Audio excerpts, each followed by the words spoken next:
Olá, seja muito bem-vinda, muito bem-vindo ao Folha Entrevista desta semana. Neste vídeo, que eu espero que você curta, também compartilhe nas redes sociais, se inscreva no nosso canal da MultiTV no YouTube.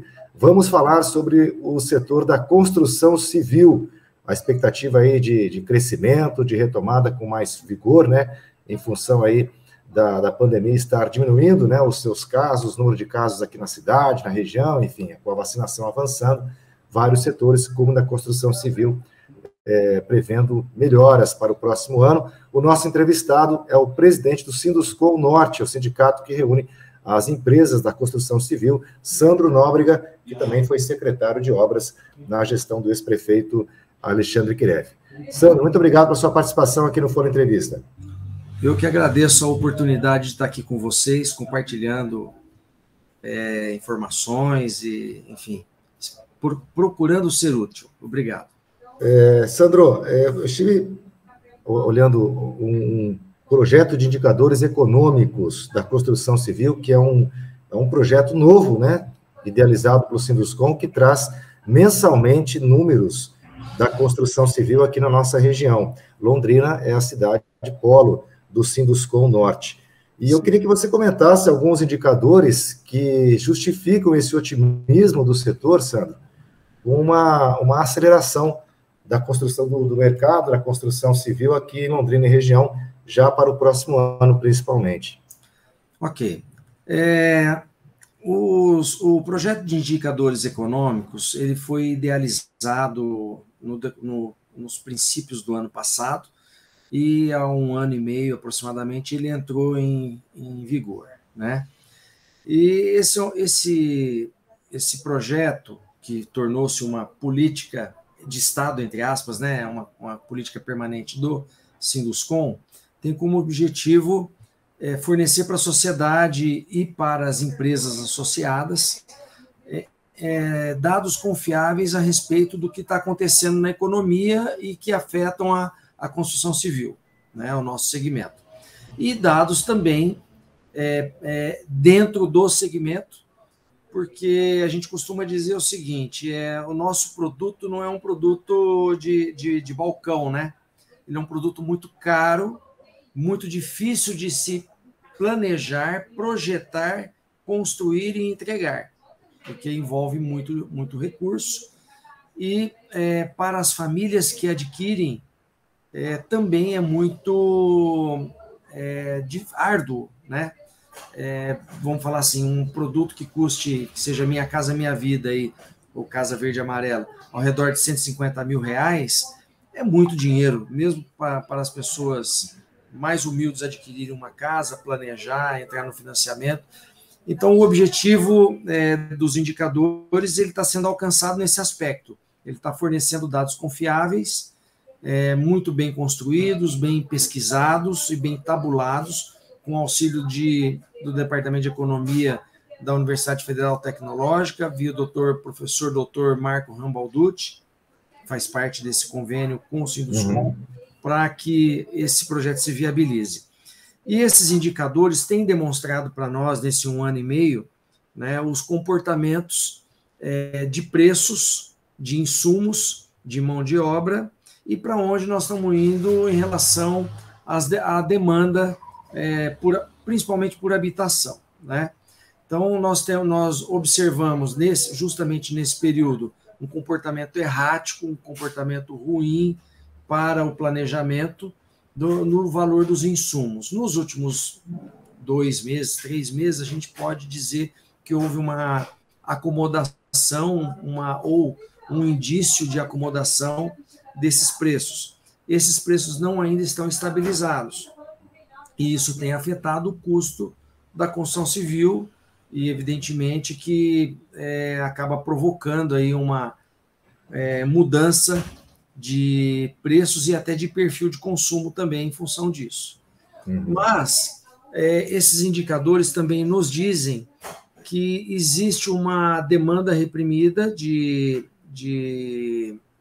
por habitação, que essa demanda não foi atendida nos últimos anos a contento, a partir de 2015 principalmente, 2015 até 2019, O ano passado teria uma retomada mais vigorosa, mas a pandemia ela jogou um balde de gelo, né, sobre todos os setores da economia, especificamente também, especialmente da construção civil. E essa retomada está acontecendo agora de uma forma menos vigorosa do que seria, do que estava previsto e planejado, mas a gente enxerga uma demanda contínua através da análise desses números que a gente está comentando, sabe? Um dos indicadores, inclusive, desse projeto, né, Sandro, fala sobre a participação do PIB da construção civil aqui em Londrina. Qual é a fatia do PIB da construção civil aqui, Sandro? Muito bem. Tradicionalmente, em cidades, outras cidades do mesmo porte, em outras regiões do país, esse número gira ao redor de 8% do PIB. A indústria da construção civil, 8% do PIB da cidade. O nosso é ao redor de 15%, já chegou até 16%. Às vezes cai um pouquinho para 14%, ele gira ali ao redor de 15%. Né?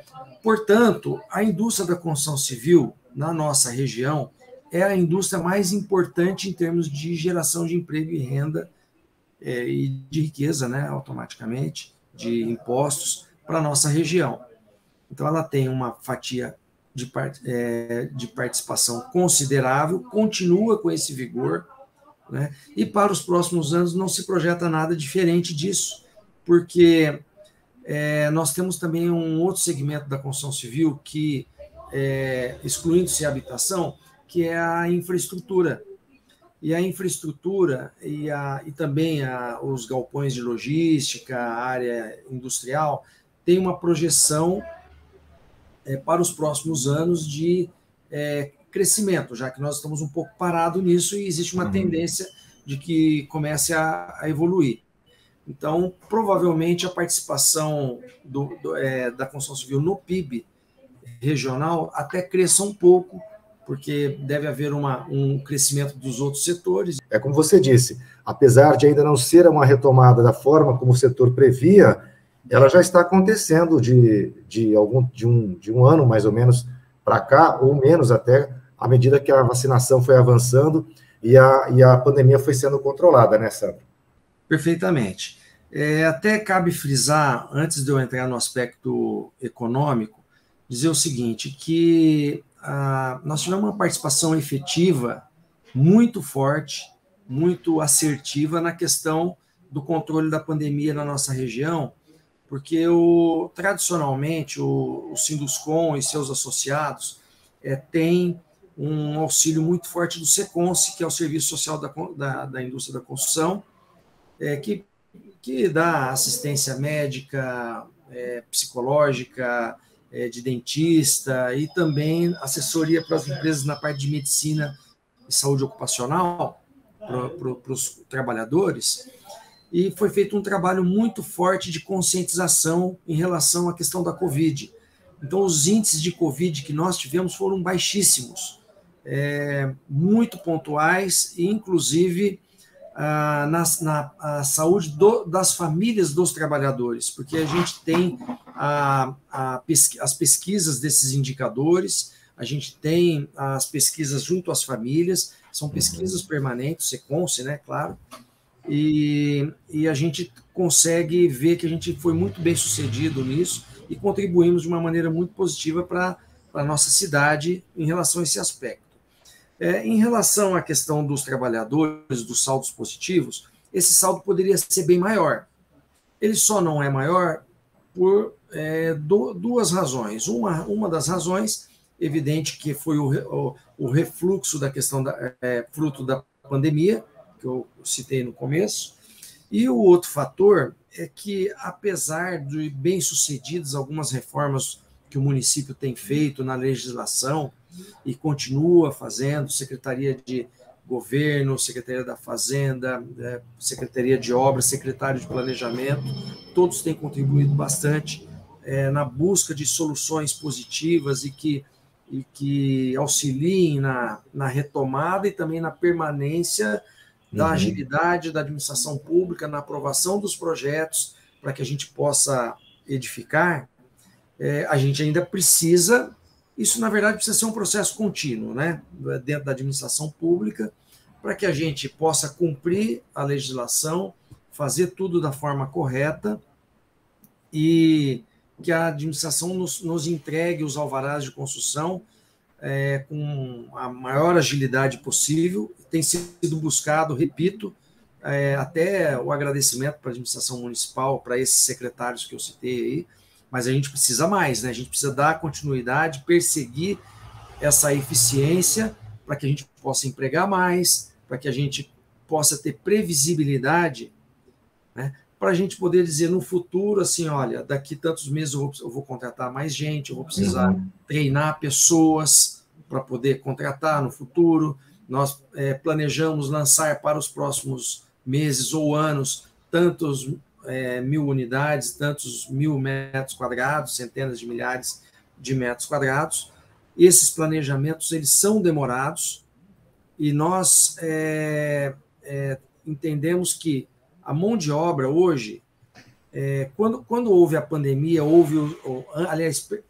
antes da pandemia, quando houve aquela recessão, uma parte daquela mão de obra especializada deixou de ser especializada, migrou para outros setores, né, quando houve o desemprego, outros se desligaram, aposentaram, e não houve treinamento naquele período de mais pessoas para ingressar no mercado de trabalho, especificamente na construção civil. Quando nós reiniciamos as atividades, por volta de 2019, começo de 2020, começou já a ter uma falta de pessoal para trabalhar. Então, isso requer que as empresas corram para treinar pessoas, resgatar pessoas que estavam em outros setores, que já foram da construção civil, por exemplo. E a tendência é que a gente precise treinar mais pessoas, trazer mais pessoas para dentro do mercado formal. E aonde estão essas pessoas? Nós temos um contingente grande em Londrina de pessoas que estão sem emprego ou que estão sem emprego e desalentadas, ou seja, que não têm a perspectiva, que não sabem para que lado correr.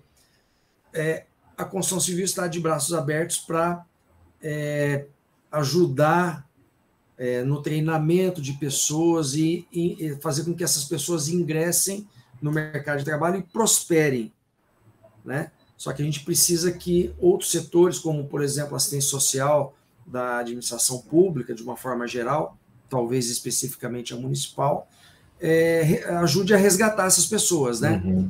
Então, é um trabalho que precisa ser feito. O último trabalho da lista é o treinamento de pessoas, envolve o Senai, envolve o Sebrae, envolve o Sinduscom, o Sindicato dos Trabalhadores também, imagino que tenha esse interesse. A gente tem muito contato com os diretores, especificamente até com o presidente do Sintracom, e todos têm interesse que esse pessoal ingresse no mercado formal, que seja treinado, que prospere, que ganhe bem, né? Automaticamente vão consumir na nossa cidade, todo mundo vai prosperar, vai ter um reflexo estupendo, né? A cadeia se fortalece. Agora, você usou uma palavra aí, Sandro, que preocupa muito o setor produtivo de forma geral, que é a recessão, né? Estamos vivendo um período aí de estagflação, né? Segundo alguns economistas, projeção de crescimento muito pequeno, ou nem crescimento, não dá nem para falar em crescimento do PIB, enfim. Você acha que esse cenário turbulento da economia, com o ano eleitoral, isso pode afetar de alguma forma a retomada da construção civil a partir do ano que vem? Eu não acredito nisso, porque, veja bem, a gente teve uma reunião da Câmara Brasileira da Indústria da Construção em Brasília há 2 semanas atrás, 10 dias atrás, né? E a análise dos economistas da Câmara Brasileira da Indústria da Construção, da CEBIC, e de outras pessoas, inclusive o ministro Paulo Guedes esteve conosco nessa reunião. A análise é o seguinte: existe uma inflação de oferta, né? Nós temos um problema de especulação financeira também, onde essa especulação começou em meados de setembro, e o pessoal vem falando, olha, a inflação vai ser alta porque, enfim, a economia vai esfriar, o juro vai subir.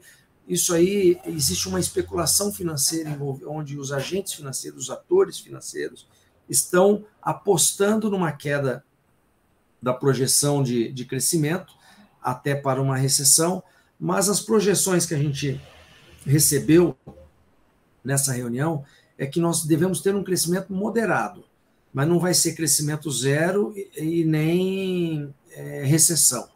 Deve ser, segundo essas projeções, alguma coisa até ao redor de 2%. Pode chegar aos 2%. Abaixo de 0,5% não existe cogitação, né? E as empresas estão planejando seus lançamentos, estão acreditando no futuro e tem os indicadores e tem essas informações em mãos para o seu planejamento. E o prognóstico não é ruim, não. O prognóstico é bom. A única coisa é que a gente precisa ter previsibilidade, a gente precisa ter a questão dos alvarás, ela é importante, né, a aprovação de projetos, porque senão você não consegue colocar em marcha. Se você não conseguir colocar em marcha, você não consegue começar a construir. Se você não conseguir começar a construir, você não vai contratar gente. E você não vai vender produto, então você não vai gerar renda, né? Não vai gerar impostos. O ISS tem uma previsão para os próximos anos aí do setor da construção civil de uma entrega robusta de impostos para o município. ITBI, ISS, né? Principalmente IPTU, porque são novas unidades habitacionais. Então a gente, vamos falar assim, como diziam antigamente, quando as pessoas tinham, a maior parte das pessoas estavam abaixo da linha da declaração de imposto de renda. Eu quero pagar imposto de renda. Para pagar imposto de renda, eu preciso ter renda. Para ter renda, eu preciso ter emprego, né?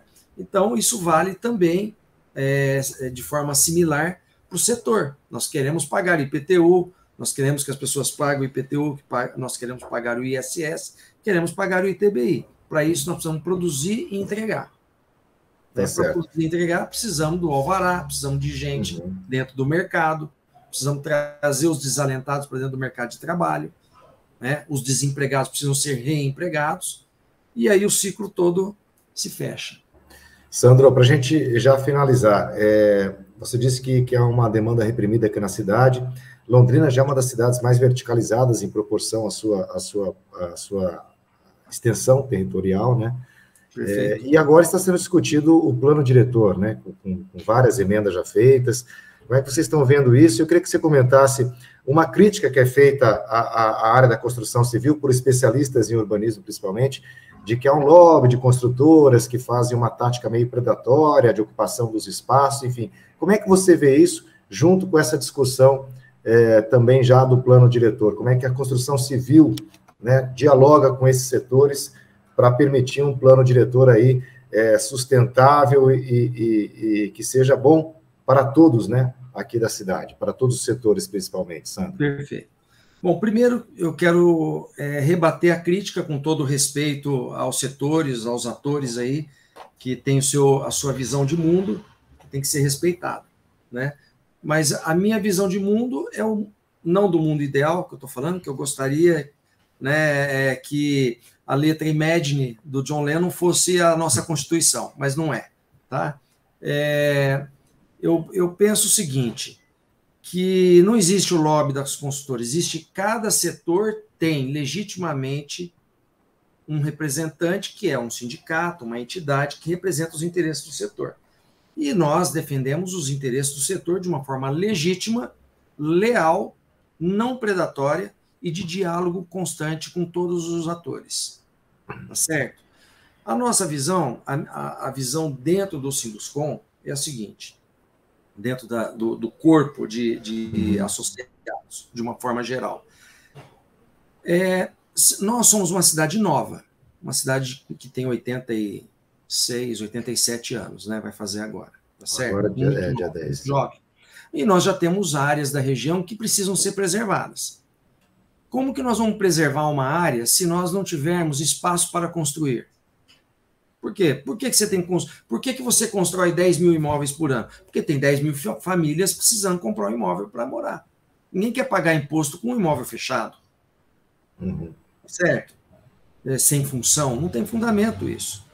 Então, se você não aumentar o perímetro urbano, que também, na minha opinião, já é uma coisa até para se discutir se a gente precisa ter perímetro urbano. Eu não sei se isso é uma coisa normal no mundo todo.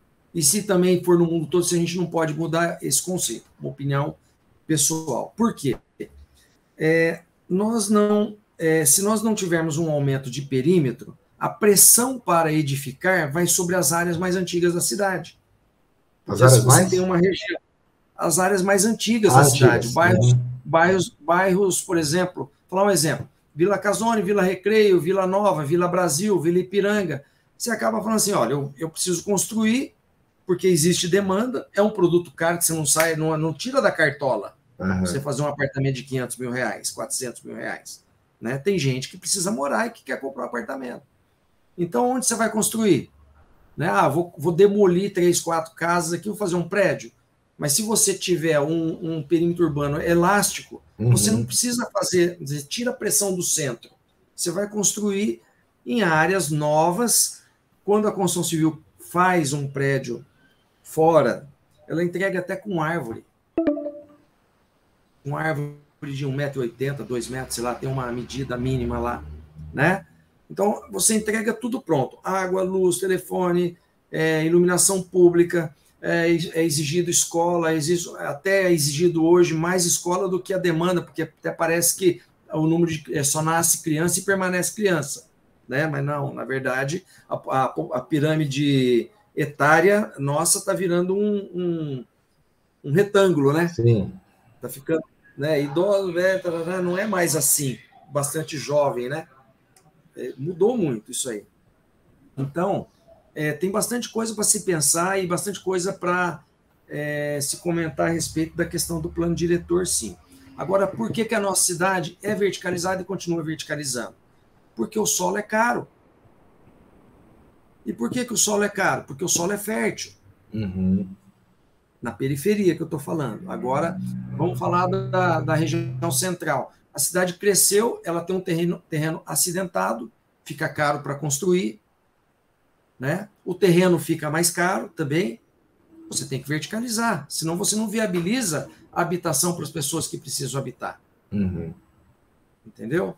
Então, é uma discussão longa, a gente precisa entender que se neste momento não fazemos assim, daqui 20 anos nós temos um problema maior, aí o cara que estava lá decidindo, que estava lá influenciando 20 anos atrás, ele fala, desculpa, foi engano. Não dá para ser assim. Nós temos uma realidade. Vivemos num mundo que o mercado ele é um organismo, uma coisa... ele está funcionando de forma simbiótica, né? Não existe mágica para as coisas, você tem que atender naturalmente. A família precisa de uma casa. Uma família não pode esperar 10 anos para poder adquirir uma casa se ela precisa agora e tem como adquirir agora. Né? Não pode entrar na fila como era na União Soviética, o cara esperava 10 anos, 15 anos para poder ter acesso a uma casa. Olha o mundo que a gente vive. Hoje tem um recurso, nós temos terra para construir, né? Nós temos espaço para crescer. Então, a gente precisa ter um bom senso. Evidentemente que ninguém quer construir lá em, sei lá, na divisa com Mauá da Serra ou Tamarana. Não é isso. Mas a gente precisa usar o bom senso. Quando você comprime o perímetro, como normalmente acontece, o que você faz?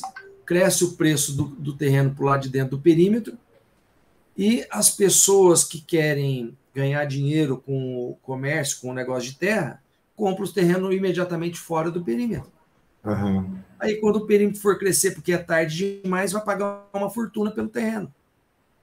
Isso pode fomentar, inclusive, a especulação imobiliária, né? Perfeitamente.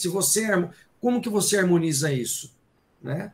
Hoje, o trabalhador, ele pega o ônibus, é menos do que a expectativa de se usar o transporte público há 20 anos atrás. A pessoa não quer andar nem de bicicleta, quer andar de bicicleta no bairro, quer sair de moto da casa dele, de carro. Né?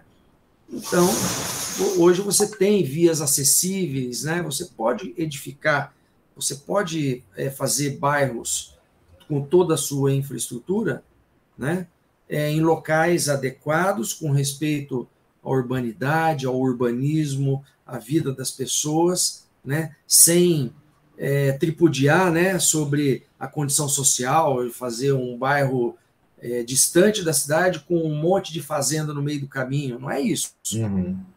Né? Precisa levar a qualidade de vida para as pessoas. A habitação faz parte disso. Né? E respeito ao patrimônio histórico, como? Perímetro urbano mais elástico. Uhum. Porque daí você tira a pressão.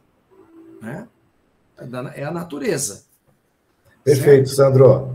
Muito obrigado pela sua participação aqui no Folha Entrevista e aguardamos uma nova oportunidade para um novo papo. Obrigado. Eu espero ter sido útil, né? Espero continuar a ser útil e muito, muito obrigado pelo espaço proporcionado para nós aqui, para a gente poder expressar também a nossa opinião a respeito desses temas aí, tá bom? Tá certo. Conversamos com o presidente do Sinduscom Norte, Sandro Nobre, do Sinduscom, que está completando 35 anos de atuação aqui na nossa região. Eu aguardo você para o próximo programa. Até mais.